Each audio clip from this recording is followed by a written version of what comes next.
Sudan's conflict has taken a darker turn with the fall of Fasher after 500 days of siege, forcing thousands to flee into Chad.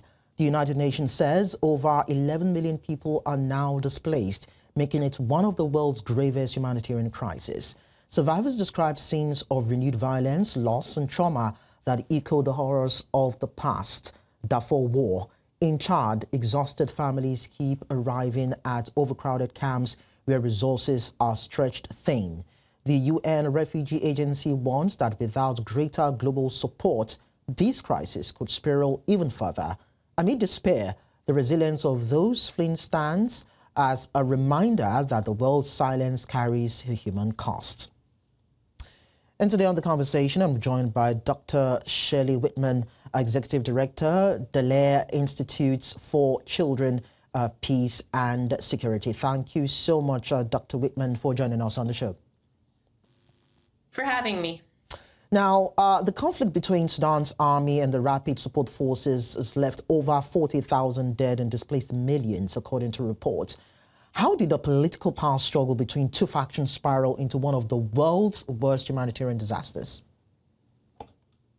Well, I mean, I think there's many aspects to look at there. You've had a history of unresolved conflict, but the most important part to look at right now is since 2023 that you had the RSF decided to challenge what was determined to be a military-led government. So that challenge that occurred at that time has not been resolved. And at that particular period, many organizations from humanitarian to non-governmentals and to countries who were supporting efforts in the region had also fled because of the conflict that started. And so we've had intense battles that have taken place in Sudan from that period till now, and we haven't had any effective resolution to this crisis. Well, even at that, since the ISF evolved from the Janjaweed militias accused of genocide in the early 2000s, now, when you look at this, can there ever be any form of regard for this military force to be considered as a legitimate arm that's probably fighting for the cause of the people? It's very difficult to have any military force be determined to be legitimate when it's conducting huge amounts of human rights violations on a regular basis. But that also includes, whether or not you've got a military for the national army that is also ensuring that it is doing things by the law and by the rules and making sure that it's ensuring that humanitarian issues are also possible to be able to address. So if you don't have both sides of the situation, from the national military to the RSF and to those who came from the Janjaweed, also ensuring that this is the state, then what you have is a complete lack of regard for human rights and for humans in that particular region. Now, we know that there was a 2020 Juba peace agreement, which was meant to stabilize Sudan, so to speak. So why did it collapse so quickly? And why is it that there was IGAD, there was the African Union, and even the broader international community that failed to enforce peace? What happened? The problem with enforcing peace from the IGAD and from the region is also about the individual concerns, or I should say the monetary gain that they get from a particular conflict. So we know that there are a lot of challenges in this particular region because of the flow of the resources and the oil. And so you've got corporations as well as countries that are involved in this. And it goes beyond just the IGAD's involvement. It's got to have wider support from not only from those who are trying to secure peace from the Middle East that are supporting the Quad that's supporting it, but it also needs to make sure that powerful countries like the United States are behind a genuine peace and not just there to be able to have its own gains from the oil that exists. So if we are talking about the oil market economy in that particular country, that would mean that there are external powers or probably regional interests deliberately fueling or profiting from Sudan's prolonged conflict. Is that what you mean? Absolutely. Absolutely. And I think that, unfortunately, it's been the case in Sudan for a long time. So until we determine that there's a better way for us to address how the West and other countries around the world are obtaining resources from Africa, and at the same time empowering groups like the IGAD and the African Union, and thinking through a more consolidated approach to the betterment of the human population that are within those particular countries, then we're going to continue to have these particular dynamics occur, not just in Sudan, but across the entire continent. It's been a trend that exists and has been in place for, as you well know, many years, many decades, and we've got to shift that and change that. So in your earlier statements, Dr. Whitman, you seem to have absolved U.S. From some sort of complicity in probably being part of a country fueling the instability that we've seen in Sudan. Does it mean that U.S. does not really have any influence in what is playing out in that region? And are there other powerful countries that might also be sponsoring or probably influencing these conflicts that we've seen happen in that region? Oh, no, I'm not absolving the United States at all. I sit here as a Canadian, and believe me, I have lots of critique for how the United States has done in the past in conducting efforts when it comes to peace and security around the globe. But, we also have, it's more than just the U.S. that is involved when it comes to Sudan. We know that we also have involvement from China. There's been reports as well that there are drones from China that are there.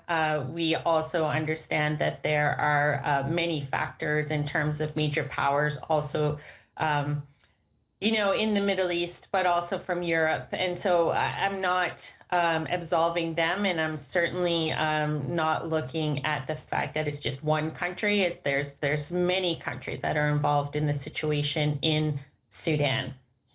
Okay, so let's look at how Darfur is strategic to this particular discourse. Now, Fashir was once the center of humanitarian coordination, but is now under siege and starved of aid. Now, what does its fall actually reveal about the shifting power balance in Sudan's war? Yeah, I think that the things that I think are really important for your viewers to take note of are the impacts on the humanitarian crisis in Sudan, but also how this is going to impact on a regional level. So, just over the past 10 days, in terms of Fashir, the witnesses that have talked about the escalation of the brutal attacks in that particular region. It's been 500 days where they've been under siege, and there are, 10 million people, or a fifth of the population, that have been forced to flee from their homes in in Sudan. And, I think that the impact it's had on families and children, and this is the work that, the Dallaire Institute does, that we would like more attention to be on, is that there are many children who are impacted by this crisis in Sudan. Millions have been, forced to flee, but, this is the biggest child displacement crisis in the world. And so this is so incredibly important because it has generational impact on Sudan and the region, but it also has an impact in terms of the conflict that is spilling over into places like Chad. South Sudan is also a country that is undergoing immense challenges in its peace process. And whenever Sudan has a crisis and a spillover in the north, it always has an impact also on South Sudan. So, this is really a horrific set of dynamics that are, taking place here that will have an impact far beyond the borders of Sudan. Now, we see that thousands are actually fleeing to Chad daily, according to reports. We see Fashir that has been captured. Now, two things. Does it mean that the end of the Sudanese regime is coming to its tail or its head? And also, how much strain is this placing on already fragile host nation like Chad? Yeah, I wouldn't be able to answer for you if it's the end of the regime in Sudan, but certainly it doesn't have an ability to be able to control what's going on, and hence all signals show you that it looks like the collapse of the current regime within Sudan. That certainly is also, the impact you're talking about in terms of Chad. Chad is another country that's really struggled, right? And issues related to humanitarian protection and child protection is also something that's been really difficult in Chad. So if you think about, ongoing kind of issues in Chad, from the climate-related issues to things like, floods, lack of basic resources, lack of clean water and sanitation, and including, many children there who are already growing up without parental care. Right now in Chad, they've seen more than 700,000 children who've crossed into eastern Chad since the violence erupted in April 2023. And then we're thinking about things like malnutrition, measles, cholera, and other diseases, that are currently affecting West Darfur that could spread to Chad. On top of issues related to schools and children not being able to attend schools, and all of those particular strains on one of the world's poorest nations already. So when I was talking about the impacts of the displaced persons and the crisis in terms of Chad or countries like South Sudan, these are the kinds of impacts that are really important to address. And with that said, if we aren't finding a way to try to address that humanitarian crisis, as well as a resolution to this particular violence and conflict that is ensuing within Sudan, then the long-term ramifications of these kinds of numbers and impacts on infrastructure, et cetera, are things that we're going to be dealing with long beyond 2025.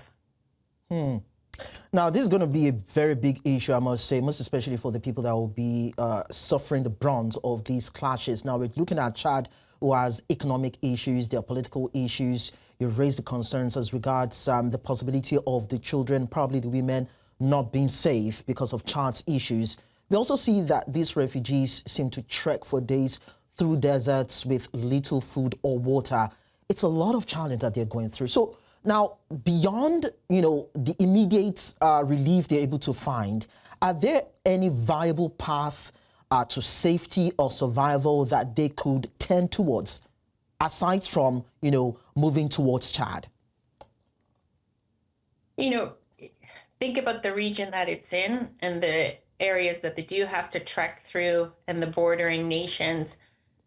It's not as if there is a corridor that is opened up which they all can head towards where they know it is safe. So there aren't enough efforts right now to ensure that that's the case. We know that there aren't enough resources, and this is where certainly if you look at some of the decisions taken by the American government to reduce things such as the humanitarian aid by completely cutting things like USAID, and then the repercussions that has on the rest of the world and the economic crisis that we're in, all of these things culminating together. And then you have the fact that Sudan is not the only crisis that exists in the world right now. We've got other major conflicts that are taking place in other parts of the world that sometimes may get a lot more attention than what we put on a country like Sudan. So there isn't any tangible approach that is being therefore then communicated to people. That's why everything that we need to do right now is about halting these grave violations against, women, children, innocent civilians, and at the same time, then putting some efforts into how we're going to address those displaced populations. And, without a doubt, if we don't stop these particular violations, then people can't find not only a viable means of finding food and shelter, etc., but they also, I think it's quite horrific to see the amount of violations against people, from gender-based violence to, brutal killings and detentions, and children witnessing that as well. The kind of psychological impact of this conflict is one that is extremely tragic. And all of this are, these particular issues are things that we have to really think about from a long-term perspective in addressing this conflict. Of course. Well, we understand that these people, these refugees, so to speak, might not have the opportunity to live long-term, to probably witness whatever form of relief can come to them. But I'd like to quickly ask this. In the process of probably finding a lasting solution to this crisis, now, is there a way whereby, most especially the UNHCR, can provide immediate relief to the women and children, or let's just say everyone that is suffering at this particular time? I mean, the need for humanitarian aid to get to them while the lasting solution is being found to end the conflict. Yeah, we have to try both elements. People are in dire need. I mean, you were talking about 30.4 million people estimated that are in urgent need of assistance, right? And so we have to do that, as well as trying to find solutions to halting the conflict and finding longer term approaches to peace and security. So yes, groups like UNHCR are essential to try to be able to help provide some of those services to individuals, but it's always a temporary solution. It's never a long-term approach. Yet at the same time, I'm stressing the need that we need to support groups like UNHCR as well in providing, those particular needs that people have right now. I think that this, element of understanding that people have these immediate needs, but at the same time long-term needs, is something that we have to remember in terms of our investment in the situation.